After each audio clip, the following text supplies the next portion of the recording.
जो गुड्स खरीदता है और किसी तरह की सर्विस हायर करता है फॉर सेटिस्फैक्शन, सेटिस्फैक्शन पाने के लिए। तो कुल मिलाकर जो सारा फोकस है वो सामान के खरीदने पर नहीं होता है, सारा फोकस किस बात पे होता है, सेटिस्फैक्शन पे होता है।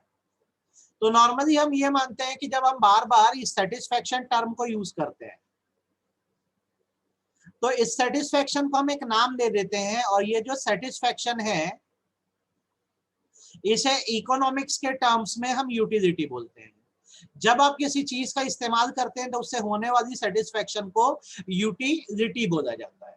ठीक है, पहले बोलो इतनी बातें जो अभी तक मैंने बोली समझ आया कि नहीं भाई? कंज्यूमर इक्विलिब्रियम क्या एक पॉइंट है जिससे कंज्यूमर फुल्ली सेटिस्फाइड है, या कंज्यूमर मतलब वो है जिसने गुड्स खरीदा है सेटिस्फैक्शन के लिए। इकोनॉमिक्स में सेटिस्फैक्शन का मतलब यूटिलिटी होता है। पहले बताओ इतनी बातों में कोई तकलीफ है क्या? ये आपको क्लियर है?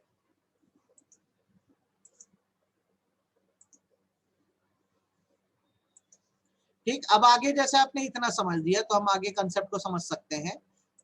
नॉर्मली वो अभी नहीं बताओ, एक बार मैं पूरा रिवाइज करा रहा हूँ शुरू से, फिर मैं आगे बढ़ूंगा।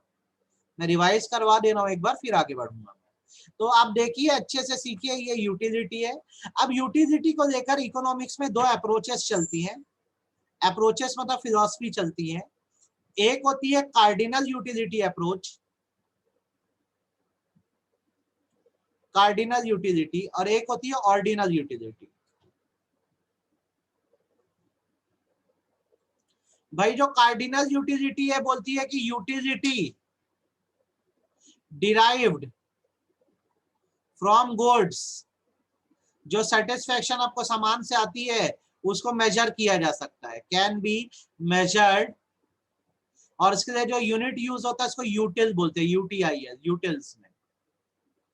जैसे भाई आप रोशनी को वोल्टेज में करते हो कैलकुलेट, जो कपड़े होते हैं उसकी लेंथ को आप सेंटीमीटर या मीटर में करते हो, यूटिलिटी को मेजर यूटिल्स में किया जाता है। तो कार्डिनल यूटिलिटी अप्रोच कहती है कि यूटिलिटी को आप क्या कर सकते हो, हाँ बेटा मैं नहीं दे पाया आज दूंगा, आप उसे मेजर कर सकते हो। जब ऑर्डिनल यूटिलिटी कहते हो तो इसका मतलब होता है utility derived,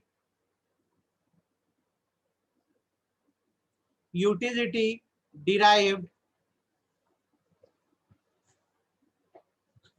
from goods can not be measured, आप मेजर नहीं कर सकते। आपको ये ध्यान आ गया? कार्डिनल ऑर्डिनल की तकलीफ है ये बताओ,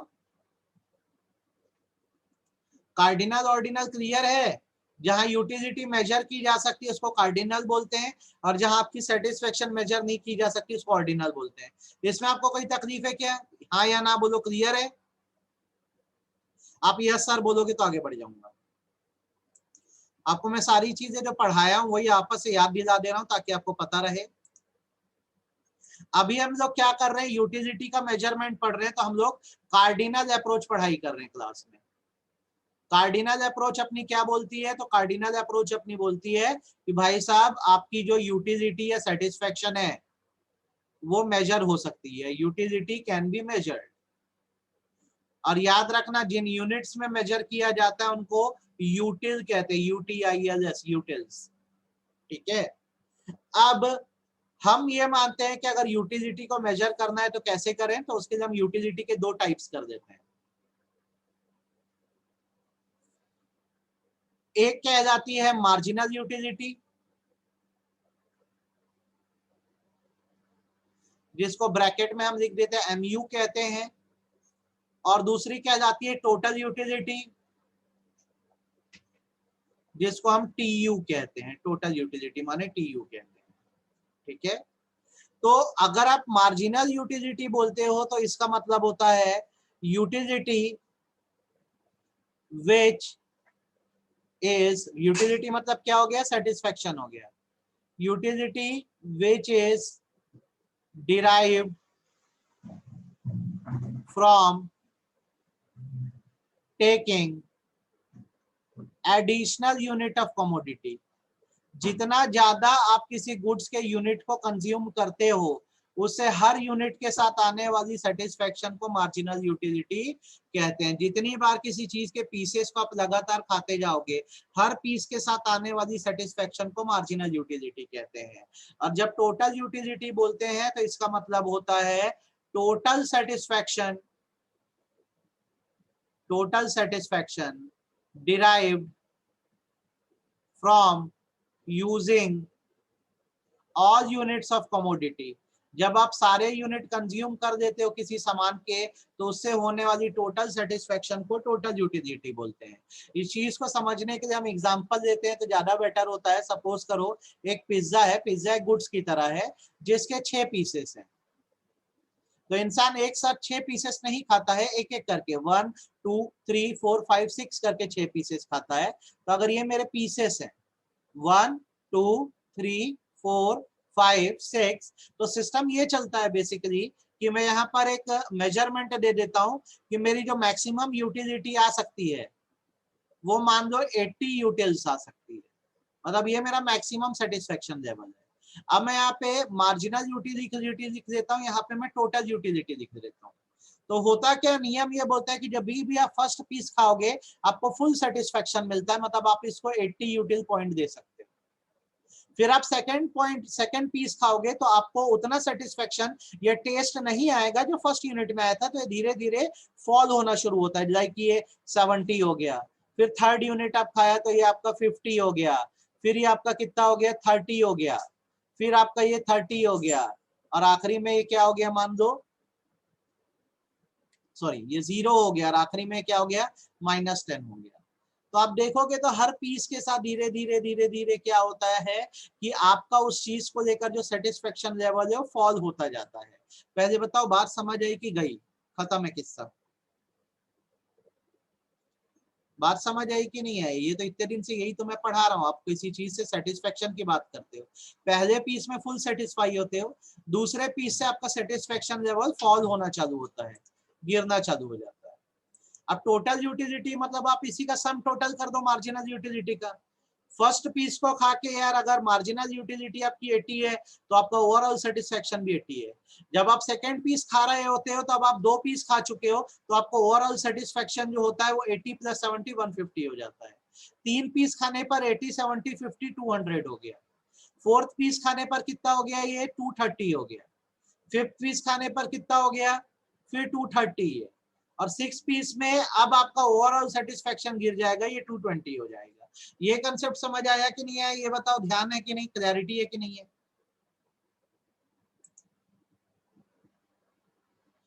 ये सबको आना चाहिए यार, इसमें आपको तकलीफ नहीं होनी चाहिए, एकदम अच्छे से आपसे बनना चाहिए। ठीक है, अब इसी चीज को जैसे अपन डायग्रामेटिकली प्रेजेंट करते हैं, तो इसको डायग्रामेटिकली प्रेजेंट कैसे करते हैं, तो एक सिंपल डायग्राम बनाते हैं। ऊपर हमेशा आप दिखाओगे टोटल यूटिलिटी,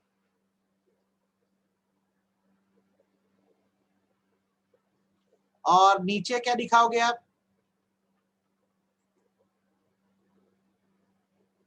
मार्जिनल यूटिलिटी।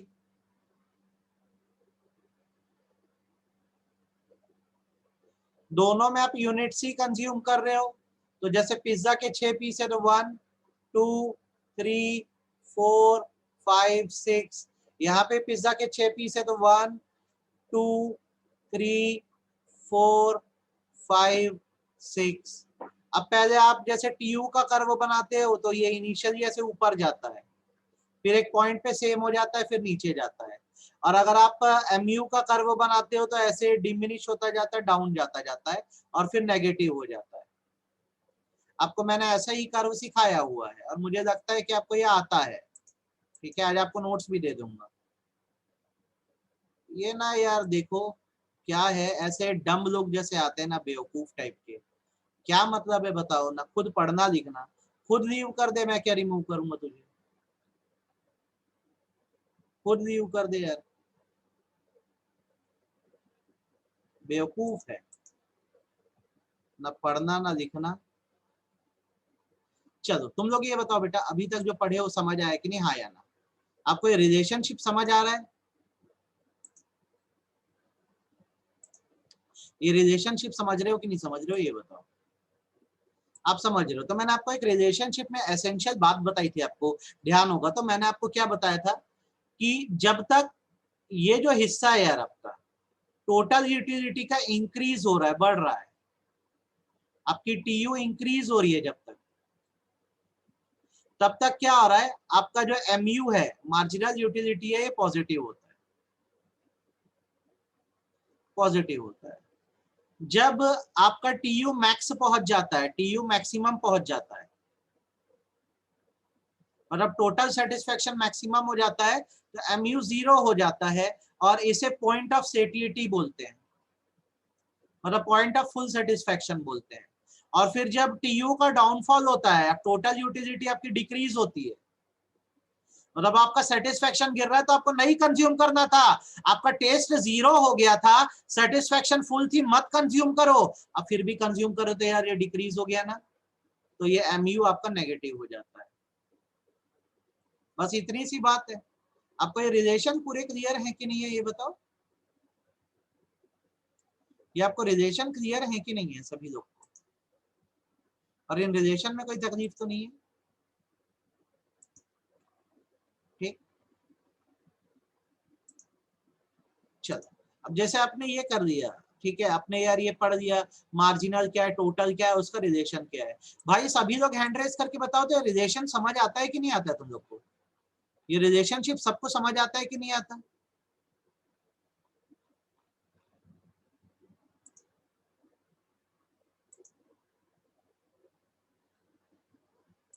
चलो बढ़िया, तो आपको ये समझ आता है।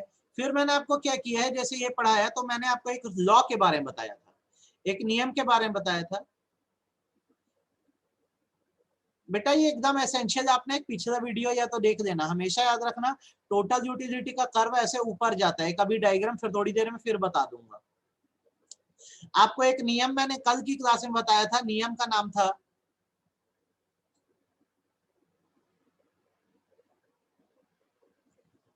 Law of diminishing marginal utility, ये मैंने आपको कल बताया था, law of diminishing marginal utility, ये मैंने आपको कल की क्लास में बताया था। Law of diminishing marginal utility ये बोलता है कि as we consume more and more units, और ये ना डीएमयू का लॉ बहुत अच्छे से दिमाग में बिठा देना बेटा, मतलब आपको एक पैसे का इस लॉ में ना कंफ्यूजन नहीं होना चाहिए। As we consume more and more unit of a commodity, commodity मतलब सामान होता है, the marginal unit, marginal utility with each unit diminishes। जब हम ज्यादा से ज्यादा किसी कमोडिटी को इस्तेमाल करते हैं या कंज्यूम करते हैं, तो उससे आने वाला जो हमारा सेटिस्फैक्शन या टेस्ट होता है वो खत्म होता जाता है। जैसे मैं बात करता हूं बर्गर्स की,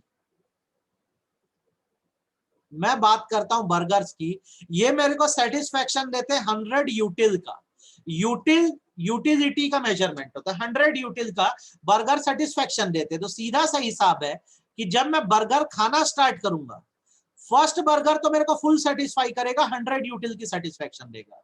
बट अगर मैं क्या करूं, बर्गर और कंज्यूम करना चालू कर दूं, मान लो मैं 5-6 बर्गर खा लूं, तो क्या दूसरे बर्गर में भी सेम वही टेस्ट आएगा जो पहले बर्गर में आया है?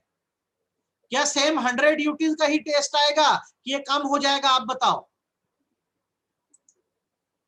अब क्या होगा, जैसे जैसे आप बर्गर कंज्यूम करोगे आपका टेस्ट, आपका सेटिस्फेक्शन कम होता जाएगा। एक बर्गर से आपका पेट भर गया है, आप और कंज्यूम करते हो तो ये धीरे से कम होके यार 80 होगा, 80 से फिर 50 होगा, 50 से फिर 20 होगा, 20 से फिर 0 होगा, 0 से फिर ये नेगेटिव हो जाएगा। इस सिस्टम पर ये नीचे फॉल होता जाता है। म्यू का मतलब क्या है, हर पीस के साथ आने वाली सेटिस्फेक्शन। बहुत सारे लोग इसको क्या बोलते हैं, टेस्ट भी बोलते हैं। जब आप कोई चीज को बहुत ज्यादा खाते हो तो टेस्ट धड़ाधड़ गिरते जाता है, एक पॉइंट जब 0 पॉइंट आता है तो आपको अब रुक जाना चाहिए और नहीं खाना चाहिए, और यदि आप उसके बाद भी खाओगे तो आपको उस चीज से चिढ़ हो जाएगी। इसको डायग्रामेटिकली कैसे प्रेजेंट करना है अपने को, तो यहाँ पे अपन डायग्रामेटिकली प्रेजेंट कर सकते हैं।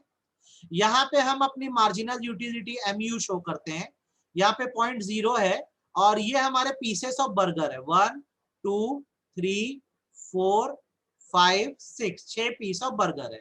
क्योंकि -10 है तो नीचे नेगेटिव तक भी अपन देंगे। ये मेरा x एक्सिस है, ये मेरा y एक्सिस है, ये भी मेरा x एक्सिस है।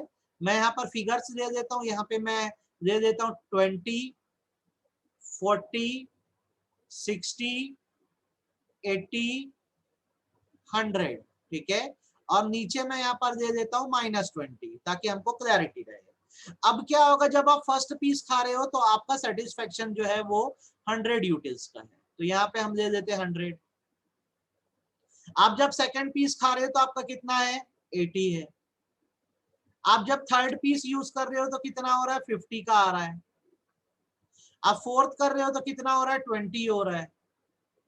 आप फिफ्थ पीस पे जा रहे हो तो कितना हो रहा है, 0 हो रहा है। अब इसके आगे मत कंज्यूम करो, यही आपका फुल सेटिस्फेक्शन लेवल है। फिर भी छठवां पीस खा लिए तो अब ये -10 हो जा रहा है। अब इन पॉइंट्स को आप जोड़ दो, इन पॉइंट्स को आप जोड़ दो। जब आपने फर्स्ट पीस खाया आपको 100 का सेटिस्फेक्शन था, आपने सेकंड पीस खाया आपको 80 का था, आपने थर्ड पीस खाया 50, आपने फोर्थ पीस खाया 20, आपने पांचवा पीस खाया। अब आपका टेस्ट 0 हो गया, खत्म हो गया, मत खाओ अब इससे ज्यादा। लेकिन आप खाओगे छठवां पीस तो अब नेगेटिव एक्सपीरियंस हो जाएगा, टेस्ट खराब हो जाएगा, मुंह का -10। तो ये डिमिनिशिंग बताता है। फर्स्ट पीस से 6 पीस में देखो डाउनफॉल जा रहा है। अब यहाँ पर जिस पॉइंट पे ये 0 हो गया, इस पॉइंट को हम पॉइंट ऑफ सेटिएटी बोलते हैं। मतलब ये फुल सेटिस्फेक्शन का पॉइंट है। अब इसके नीचे मत कंज्यूम करना, वरना आपको अच्छा नहीं लगेगा, टेस्ट अच्छा नहीं आएगा। अब आप बताओ आपको DMU समझ आ गया कि नहीं? हाँ, लाइन स्ट्रेट रहती है। अब क्या है, मेरे हाथ से मैं बना रहा हूँ ना, अब इसमें कैसे स्केल यूज करूं, करके थोड़ा टेढ़ा जा रहा। आप बनाओगे तो ना ये स्ट्रेट बनेगा, ठीक है।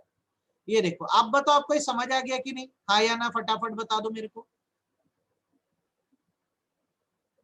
बेटा क्या होता है, हम ना बेसिकली खाने का एग्जांपल दे तो अच्छा, तू मोबाइल का भी ले सकता है, एक मूवी का दे। चल राधे मूवी देखेगा, अभी आइए ना राधे, पहली बार देखेगा तो अलग सेटिस्फेक्शन लेवल है, लेकिन दिन में 6-7 बार राधे देख लेगा तो पागल भी हो सकता है ना। तो इसमें कोई भी एग्जांपल ले सकते हैं, ये याद रखना, ये आपकी चॉइस है। मैं खाने पीने का इसलिए देता हूँ क्योंकि मैं खुद भी शौकीन हूँ, और कोई भी टीचर अगर इजी वे में बताना चाहे तो खाने पीने का एग्जांपल देके बताती है। चलो एक बात बताओ, आपको DMU समझ आ गया कि नहीं, डिमिनिशिंग मार्जिनल यूटिलिटी आ गया कि नहीं आया, हाँ या ना? सभी लोग को हैंड रेस करो कि जितना ज्यादा किसी पीस को यूज करोगे उससे होने वाली सेटिस्फेक्शन गिर जाती है, डाउन हो जाती है। मैंने कर्व बोला नहीं, मैंने बोला कि मेरे से कर्व बन रहा है। आप बनाओगे ना, स्केल से खींच देना, पॉइंट्स को जोड़ देना, तो ये स्ट्रेट बन जाएगा। फ्री हैंड से जोड़ोगे तो ऐसी मेरे टाइप थोड़ा सा ऊपर नीचे होगा, कर्व में जाएगा, ठीक है। ये डाउनफॉल है। ये पॉइंट को आप स्केल से जोड़ोगे तो स्ट्रेट बनेगा, ऐसा कोई फिक्स नियम नहीं है। इसको हाथ से जोड़ोगे तो ऐसे कर्व टाइप से बनेगा, है ना, ध्यान रखना। तो ये डिमिनिशिंग मार्जिनल यूटिलिटी हो गया। हाँ, बनाना है ना, क्यों नहीं बनाना है, ठीक है। स्केल से बनाना ज्यादा बेटर है। आज बहुत सारे होमवर्क दूंगा, जरा मेरे को करके देना, ठीक है। इसलिए मैं रिवाइज करवा दे रहा हूँ, बिना रिवाइज करवा के देता तो आपको कंफ्यूजन होता, तो अब आप थोड़ा सा रिवाइज करके करो इसको। अब ये जैसे DMU हो गया, तो अब मैं क्या करता हूँ, आपको कंज्यूमर इक्विलिब्रियम बता देता हूँ। आपको मैं कंज्यूमर इक्विलिब्रियम बता देता हूँ ताकि आपको ये आइडिया रहे, पता रहे। कंज्यूमर इक्विलिब्रियम की मीनिंग जो होती है, अब इसको थोड़ा अगर आपको समझना हो तो आप याद रखो कि इसको पढ़ने से पहले एक आदमी को 2 चीजें चाहिए। जब वो सामान खरीदता है तो इसको सेटिस्फेक्शन तो चाहिए ही चाहिए, और दूसरी चीज वैल्यू फॉर मनी होना चाहिए, क्योंकि हर आदमी मनी कॉन्शियस है। तो अब यहाँ पे पैसा इन्वॉल्व हो जाएगा। अभी तक आप क्या पढ़ते हो, जो यूटिलिटी होती है, जो आपकी सेटिस्फेक्शन है, आप उसको यूटिल्स में मेजर करते हो, UTILS, यूटिल्स में मेजर करते हो। लेकिन अब जब आप कंज्यूमर इक्विलिब्रियम पढ़ोगे तो आप इसी यूटिलिटी को पैसों के टर्म में भी देखना, मनी टर्म्स में भी देखना, क्योंकि आप जब खर्चा करते हो तो खर्चा करने से पहले 100 बार सोचते हो, क्या सोचते हो कि आपको सेटिस्फेक्शन मिलेगी कि नहीं। आप सब मनी माइंडेड हो, इवन मैं भी, सभी लोग मनी माइंडेड है। तो जब हम कंज्यूमर इक्विलिब्रियम पढ़ते हैं तो सेटिस्फेक्शन के बारे में तो पढ़ेंगे ही पढ़ेंगे कि हमें यूटिलिटी मिल रही है कि नहीं मिल रही है, साथ साथ देखेंगे पैसा वसूली भी है कि नहीं, वैल्यू फॉर मनी है कि नहीं। तो चलिए कंज्यूमर इक्विलिब्रियम के आपके लिए मीनिंग लिख दूं मैं। मनी कॉन्शियस होने का मतलब अपन ना पैसे को ना आंख बंद करके नहीं बहाते हैं। मतलब ये होता है कि अपन सामान खरीदते हैं ना तो देख के खरीदते हैं। जैसे मेरे पास अगर 10,000 रुपए है तो मैं 10,000 रुपए में से सबसे बेहतरीन चीज खरीदना चाहूंगा ना। जैसे अगर अभी नीरज तुम्हारे पास 10,000 रुपए हो और मैं तुमको मोबाइल खरीदने बोलूं तो तुम क्या करोगे? ऑफर में अगर वन प्लस मिल रहा है तो वो खरीदोगे कि MI का फोन खरीदोगे? तुम बताओ। ऑफर में अगर 10,000 में वन प्लस मिल रहा है तो वो खरीदोगे कि MI का फोन खरीदोगे? सीधी सी बात है ना। वन प्लस, आप मनी कॉन्शियस हो, आपको 10,000 में फायदा ज्यादा का मिल जा रहा है। वन प्लस का मोबाइल यार महंगा आता है, 10 में मिल रहा है तो वो खरीदोगे। तो हम सब रेट देख के सामान खरीदते हैं, इस बात को याद रखना। और अगर हमको सही रेट पे सही सामान मिलता है तो ही हम सेटिस्फाई होते हैं। अगर हमको कभी कोई चीज महंगी पड़ गई तो बहुत अखरता है। जैसे मैं अपनी मम्मी के लिए अभी क्या किया था, 12,000 का ना एक सैमसंग का मोबाइल दिया था, ठीक है, गिफ्ट करने के लिए। अब एक दिन के बाद क्या हुआ, इसका रेट गिर के 8,000 हो गया। तो ना एकदम बुरी तरह मेरे को अखर गया कि एक दिन रुक जाता ना तो मेरा 4,000 रुपए बच जाता कम से कम। तो यहाँ पर अब मैं सैमसंग का मोबाइल खरीद के सेटिस्फाई नहीं हूँ क्योंकि इसका रेट कम हो गया और मैंने ज्यादा पैसे पे कर दिए। तो हम सब ना पैसों के बारे में बहुत सोचते हैं कोई भी चीज खरीदने से पहले, ये याद रखना। कॉमर्स पढ़ रहे हो तो पैसे के बारे में तो समझ नहीं, पैसे के लिए आप बहुत ज्यादा समझदार हो, वही चीज खरीदते हो जो आपको वर्थ लगती है। वर्थ नहीं लगती तो क्यों खरीदोगे? मेरी बात सही है कि गलत है, ये बताओ। मेरी बात क्लियर है कि नहीं है? आपको जैसे एक फ्रेंड की बर्थडे पार्टी में जाना है, आपको फ्रेंड के बर्थडे में जाना है, अब उसके लिए आप एक नई शर्ट लेना चाहते हो। आप शॉप में गए, शॉप वाले ने बोला नई शर्ट आई है 70,000 रुपए की है, खरीदोगे क्या? 70,000 रुपए की शर्ट आई है, खरीदोगे? फ्रेंड के बर्थडे में जाना है, थैंक यू बेटा, बिल्कुल नहीं खरीदोगे। बोलोगे यार वर्थ नहीं करता है, फ्रेंड का बर्थडे, घर में जो शर्ट रखी है अभी शादी वादी के लिए खरीदे तो वही पहन के चल देंगे, कौन 70,000 खर्चा करेगा यार। तो बात इतनी सी है कि सेटिस्फेक्शन तो मिलती है, अच्छी बात है, पर खरीदना भी पड़ता है तो थोड़ा पैसे का भी अपने को ध्यान रखना होता है। तो इस हिसाब से जैसे आप कंज्यूमर इक्विलिब्रियम की मीनिंग पढ़ते हैं, कंज्यूमर इक्विलिब्रियम की आप मीनिंग पढ़ते हैं तो इसकी मीनिंग कुछ ये बनती है कि consumer equilibrium is a point, यहाँ पे मैं लिखता हूं अच्छे से, it is a point where the consumer gets full satisfaction from goods। यहां तक तो बात ठीक है, गुड्स से उसको फुल सेटिस्फेक्शन मिल रहा है। From goods with his limited income, जितना पैसा उसके पास है उसको खर्चा करके यदि वो फुल सेटिस्फेक्शन पा लेता है तो इसे कंज्यूमर इक्विलिब्रियम का पॉइंट बोलते हैं। अब जब हम कंज्यूमर इक्विलिब्रियम पढ़ना शुरू करते हैं और ये जानना चाहते हैं कि जैसे मैं कंज्यूमर हूं तो मैं अपने पैसों से कैसे फुल सेटिस्फाई हो सकता हूं किसी सामान से, तो हम दो तरह से पढ़ते हैं। एक हम पढ़ते हैं कि आप एक सिंगल कमोडिटी खरीद रहे हो, वन कमोडिटी, यहाँ पे मैं सिंगल कमोडिटी लिख रहा हूं। तो आप जब कोई एक सिंगल सामान खरीद रहे हो तो आप कैसे उस सामान से इक्विलिब्रियम पाओगे, मतलब फुल सेटिस्फेक्शन पाओगे। और दूसरा हम पढ़ते हैं टू कमोडिटी का केस, कि आप दो सामान खरीद रहे हो तो कौन सा ऐसा रेशियो होगा दोनों सामान का जो आपको फुल सेटिस्फाई कर दे। तो सिंगल कमोडिटी की जैसे हम बात करते हैं, और मैं बार बार बोल रहा हूं कि हमको अपनी मार्जिनल यूटिलिटी को मनी के टर्म्स में लेना है, इन टर्म्स ऑफ मनी लेना है, ठीक है। तो मनी में लेने के लिए मैं क्या एक फॉर्मूला बता रहा हूं, उसको समझ लेना। फॉर्मूला होता है MUM। MUM का मतलब होता है marginal utility in term of money, in term of money. इसका फॉर्मूला होता है MUX, X मतलब गुड्स होता है, marginal utility of goods upon price of X, price of goods. ठीक है, निकालना भी सिखाऊंगा, हर चीज सिखाऊंगा ताकि आपको एकदम अच्छे से समझ आ जाए और कोई तकलीफ ना जाए। ठीक है, marginal utility in terms of money करना है, मनी के रूप में सेटिस्फेक्शन निकालना है। तो फॉर्मूला जो आपका होता है वो होता है marginal utility of goods upon price of goods. अब इसको करके दिखा दे रहा हूं, ध्यान से सुन लो। सपोज करो आप एक पर्टिकुलर गुड्स यूज कर रहे हो, like pizza example is the best example. Pizza के 6 पीस अपने को खाने हैं। ठीक है, इससे जो मैक्सिमम यूटिलिटी आपको आ सकती है, मैक्सिमम यूटिलिटी जो आपको आ सकती है वो आ सकती है 100 यूनिट की, 100 यूटिलिटी। ध्यान से मेरी बात को यार सुन लेना, 100 यूटिलिटी आ सकती है। मैं बोलता हूं 1 यूटिल इज इक्वल टू 1 रुपी। ये फॉर्मूला याद रखना, 1 यूटिल इज इक्वल टू कितना होता है, 1 रुपए होता है। ये अजम्पशन पे चलते हैं, इससे चीजें अच्छी समझ आती है। 1 यूटिल इज इक्वल टू 1 रुपी। पहले बोलो मेरी बात समझ आई कि नहीं। यूटिलिटी का मेजरमेंट क्या होता है, यूटिल होता है। अब हम उसको मनी में कन्वर्ट करना चाहेंगे तो 1 यूटिल जो है वो 1 रुपए का है। ठीक है, अब जैसे मैं बोलता हूं मेरी मैक्सिमम यूटिलिटी गुड्स से आ रही है 100 यूटिल, तो मेरा MUX marginal utility of goods कितना है, मैक्सिमम 100 यूटिल का है, 100 यूटिल का है। 100 यूटिल की मैक्सिमम सेटिस्फेक्शन मेरे को आती है।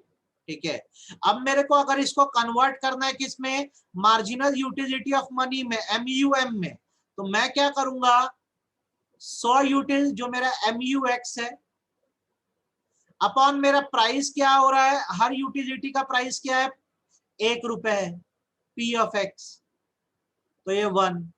तो ये जो 100 यूटिल अब ये किस में कन्वर्ट हो गया, 100 रुपए में कन्वर्ट हो गया, मार्जिनल यूटिलिटी ऑफ मनी। पहले बताओ ये बात समझ आई कि नहीं है।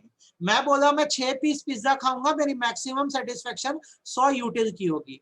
पर जब आप कंज्यूमर इक्विलिब्रियम पढ़ रहे हो तो पैसों के रूप में पढ़ना है, तो आपने इसको कन्वर्ट कर दिया मैथमेटिकली। तो आपने फॉर्मूला दिया 1 यूटिल 1 रुपए का है, तो आपको मनी के फॉर्म में सेटिस्फेक्शन के बारे में कैसे पता लगेगा, आप अपनी गुड्स की यूटिलिटी को प्राइस से डिवाइड कर दो, प्राइस 1 रुपए, तो आपका मार्जिनल यूटिलिटी ऑफ मनी हो गया। देखो क्या होता है, अभी तक आप जब ऊपर टोटल यूटिलिटी मार्जिनल यूटिलिटी पढ़ रहे थे तो आप पढ़ रहे थे गुड्स से आने वाली सेटिस्फेक्शन। तो मैं बोलता हूं एक्स माने गुड्स होता है और आपकी मैक्सिमम सेटिस्फेक्शन 100 यूटिल की है। पर जब आप कंज्यूमर इक्विलिब्रियम पढ़ रहे हो तो आपको इसी गुड्स की सेटिस्फेक्शन को मनी सेटिस्फेक्शन में कन्वर्ट करना होगा कि आप पैसा खर्च करके सेटिस्फाई हो रहे हो कि नहीं। तो अगर मैं बोलता हूं यूटिलिटी का मेजर यूटिल है, तो मैं फॉर्मूला लगाता हूं 1 यूटिल मतलब 1 रुपए। ठीक है, तो अगर मैं अपने मार्जिनल यूटिलिटी ऑफ गुड जो 100 यूटिल है उसको अगर मैं मनी में कन्वर्ट करना चाहूं कि मार्जिनल यूटिलिटी फ्रॉम मनी कितना आ रहा है, तो मेरे को क्या करना होता है, गुड्स की मार्जिनल यूटिलिटी को प्राइस से डिवाइड कर देना होता है। तो यार यहाँ पे अब क्या आ गया, मार्जिनल यूटिलिटी ऑफ मनी 100 आ गया। सपोज करो मैं इसको 2 रुपीज ले लेता तो क्या होता, तो मार्जिनल यूटिलिटी ऑफ मनी क्या होता, मैक्सिमम यूटिल 100 है, इसको मैं डिवाइड कर देता किससे, बाय 2, तो मेरा मार्जिनल यूटिलिटी ऑफ मनी क्या आ जाता, 50 आ जाता। तो ऐसा नहीं है कि 1 लेना है पर हमको इजी पड़े करके मैंने 1 लिया, ये समझो। तो आपने अपनी गुड्स की मार्जिनल यूटिलिटी को मनी की मार्जिनल यूटिलिटी में कन्वर्ट कर दिया। सबका प्राइस एक नहीं देना, एक यूटिल का प्राइस एक है, ये स्टैंडर्ड बताया हूं मैं, गुड्स का प्राइस नहीं बता रहा हूं मैं, आपकी सेटिस्फेक्शन को डिनोट कर रहा हूं। जितना आप 1 यूटिल मानते थे अब आप उसको 1 रुपए मानोगे, कितना भी रुपए हो सकता है। ठीक है, तो अब मेरा marginal utility from money maximum कितना आ रहा है, 100 रुपए आ रहा है। इतना मैं किसी सामान पे खर्चा करने को तैयार हूं, I am willing, I can खर्चा, मतलब मैं एक्सपेंड कर सकता हूं। अब यहाँ पे नीचे देखो यार, पिज्जा है, पिज्जा का पीस है 1 unit, 2 unit, 3 unit, 4 unit, 5 unit, 6 unit.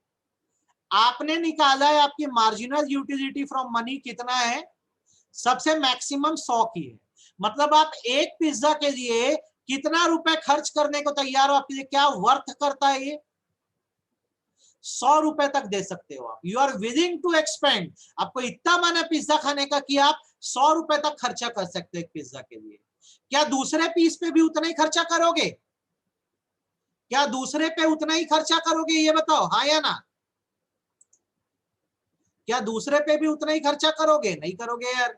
तो अब ये जैसे आप नियम पढ़ते वही होगा। पहले पिज्जा की वर्थ माना 100 रुपए होती है, लेकिन ये धीरे धीरे फिर गिरेगी, ये 80 हो जाएगी, फिर 50 हो जाएगी, फिर 20 हो जाएगी, फिर 0 हो जाएगी, फिर -10 हो जाएगी। तो आप ये पैसा देने को तैयार। अब हमको करना क्या है समझो, बीच में हम लिखेंगे पिज्जा का एक्चुअल प्राइस क्या है मार्केट में, पिज्जा का रेट क्या है मार्केट में एक्चुअल में। तो पिज्जा का रेट मान लो 50 रुपए, हर पीस 50 रुपए का मार्केट में आता है। तो क्या हो रहा है, पहले पीस के लिए आप 100 रुपए वर्थ कर रहे हो, आप 100 रुपए देने को तैयार हो, लेकिन मार्केट में 50 का मिल रहा है। तो आपके लिए अच्छी बात है कि बुरी बात है? ये आप 100 रुपए देने को तैयार हो, लेकिन मार्केट में आपको कितने का मिल रहा है? 50 में मिल रहा है। तो आपके लिए अच्छी बात है कि बुरी बात है? आप खुश हो जाओगे, यार हम तो 100 रुपए खर्चा करने के बारे में सोच के आए थे, हमको 50 में मिल रहा है। फिर आप सोच रहे हो आप 80 रुपए दे सकते हो, पिज्जा 80 रुपए वर्थ करता है, आपको 50 में मिल जा रहा है। अच्छी बात है कि बुरी बात है? अच्छी बात है। आप सोच के ही गए हो कि आप 50 रुपए खर्चा करोगे पिज्जा पे, आप 50 रुपीज खर्चा करोगे, आपके मन की बात हो गई, मार्केट में भी आपको 50 रुपए का मिल रहा है, तो आप बिल्कुल खरीदोगे। तो आप जब ये पहले 2 पॉइंट देखते हो तो ये आपकी प्रॉफिटेबल सिचुएशन है, क्योंकि आपकी मार्जिनल यूटिलिटी या सेटिस्फैक्शन जो है सामान के प्राइस से ज्यादा है, आपके सामान के प्राइस से ज्यादा है। तो ये बताता है यू आर इन प्रॉफिट, आप खुश होगे, आप और कंज्यूम करोगे, you will consume more, you will consume more, आप और जाके पिज्जा खरीदोगे।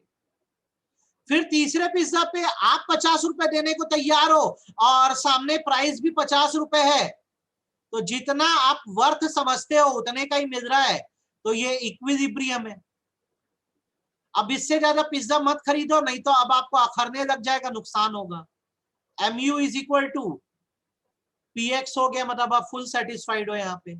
अब इससे ज्यादा मत खरीदो, do not purchase more, purchase मतलब कंज्यूम मोर। अब उसके नीचे और खरीदने जाओ, आप 20 रुपए देने को तैयार हो, मार्केट में 30-50 का मिल रहा है, तो यार तो ये तो नुकसान की सिचुएशन है। बोलोगे अरे यार मैं तो 20 रुपए सोच के आया था, 50 का मिल रहा है, बहुत महंगा है। फिर आप फिर भी दे दिए तो अभी तो नुकसान में ही हो। अब उसके बाद अब आप बोल रहे हो कि मैं इस पिज्जा के लिए 1 रुपए नहीं दूंगा, मैं 4 पिज्जा खा चुका हूँ। सामने वाला बोल रहा है भैया 50 रुपए का लेना है तो ले, अब फिर भी ले लेते हो तो नुकसान कराते बैठे हो। अब एकदम चिढ़ गए हो कि खरीदना ही नहीं है, कोई धक्का दे के दिलवा रहा है, तो आपका एक्सपीरियंस नेगेटिव हो जाएगा। तो यहाँ पर क्या हो रहा है, जितनी वर्थ नहीं है उससे ज्यादा का प्राइस हो गया है, तो आपको कई बार इसमें बहुत ज्यादा अखर जाता है, ये लॉस की सिचुएशन है। जैसे मैं एग्जांपल दूं इसका, अभी मैंने बीच में बिरयानी मंगाई थी ईद के दिन, बिरयानी मैंने मंगाई 1400 रुपीज की, 1400 रुपए की बिरयानी मंगाई, ठीक है। अब ना जब मैंने बिरयानी खाया तो इतनी घटिया बिरयानी थी, टेस्टलेस, खाने को ऐसा नहीं बोलते, फिर मैं बता रहा हूँ बहुत बर्बाद थी। मैं बोला मेरे को कोई बोलेगा ना, मैं बोलूंगा ये बिरयानी ना 20 रुपए में भी नहीं बिकेगी, इसकी कीमत 20 रुपए के लायक भी नहीं है। तो मैं क्या बोल रहा हूँ, मैं 20 रुपए तक नहीं देता इसके लिए। तो आगे से अब मैं बताओ बिरयानी खाऊंगा कि नहीं इस होटल की, हाँ या ना? मैं इस होटल की बिरयानी खाऊंगा कि नहीं खाऊंगा? मैं कभी नहीं खाऊंगा, ठीक है। मैं बोला कोई वैल्यू ही नहीं यार, वर्थ नहीं करता, बेमतलब 1400 बर्बाद हो गया। तो आप सबको मैं यही बात बताना चाह रहा हूँ कि आप प्राइस कॉन्शियस होते हो और आप अपनी सेटिस्फैक्शन को प्राइस से जरूर कंपेयर करते हो। अगर आपको सेटिस्फैक्शन ज्यादा मिल रही है और रेट आपको कम लग रहा है तो आप और कंज्यूम करो। अगर आपकी सेटिस्फैक्शन और सामान का रेट बराबर हो गया है तो आगे कंज्यूम मत करो, इतना अच्छा है। लेकिन जब आपकी सेटिस्फैक्शन अब कम हो गई है, रेट ज्यादा लग रहा है, तो यू शुड नेवर कंज्यूम, कभी कंज्यूम मत करना, सामान से चिढ़ हो जाएगी और पैसा अलग बर्बाद होगा, ठीक है। अब आप बताओ आपको वन कमोडिटी परफेक्टली क्लियर हो गया कि नहीं, आपको समझ आ गया कि नहीं? आपने अपनी सेटिस्फेक्शन को किस में कन्वर्ट किया? पहले पैसे में कन्वर्ट किया, मनी वर्थ में। फिर देखा कि जितने का सामान है उसके हिसाब से वो वर्थ करता है कि नहीं करता है। अब मैं ना ये पूरे रिवीजन का आज भेज दूंगा वीडियो, ठीक है, ये भेज दूंगा वीडियो। कल सुबह मैं बताऊंगा 2 कमोडिटी, 2 कमोडिटी से आदमी कैसे सेटिस्फाई होता है। और मैं तुम लोग की अटेंडेंस ले रहा हूं तो ग्रुप मत छोड़ना, और सब लोग 9 बजे ज्वाइन कर दिया करो एक बार एकदम। आज बच्चे कम आए हैं, क्या कारण है मुझे नहीं पता, लेकिन बहुत नुकसान होगा अगर ये चीजें समझ में नहीं आई तो। 1 मिनट मुझे अपना अटेंडेंस ले देने दो। आप गए क्लास 11 में, ऐसा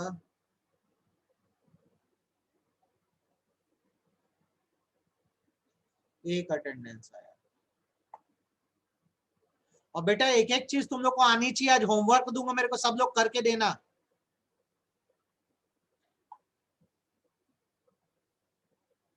ये पार्थिव तो उस दिन सीएमए फाइनल की क्लास ज्वाइन कर दिया था क्या भाई? फाइनल वालों की क्लास तुमने शायद ज्वाइन कर दी थी एक दिन बीच में। चलो ये आप कर दो, काफी है आपके लिए, आज के लिए काफी है। ये तो इसी का तो कल तक तो बैकअप ग्रुप में आई गया है बेटा, सारे बैकअप तो ग्रुप में भेज दिए हैं, है ना। होमवर्क मैं 1 बजे तक भेजूंगा। अभी मेरी लगातार क्लास चलती है 2:30 बजे तक बिना रुके। मैं कंपनी सेक्रेटरी हूँ बेटा, मैं सीएस हूँ, और मैं क्लास 11 से लेकर सीए में तीनों की फाइनल्स तक की क्लासेस लेता हूँ। लॉ साथ में मेरा एलएलबी भी कंप्लीट है। चलो आप ये करो, हम लोग मिलते हैं। या ईशान सर को भेज दूंगा, आज ही भेज दें आपको बैकअप।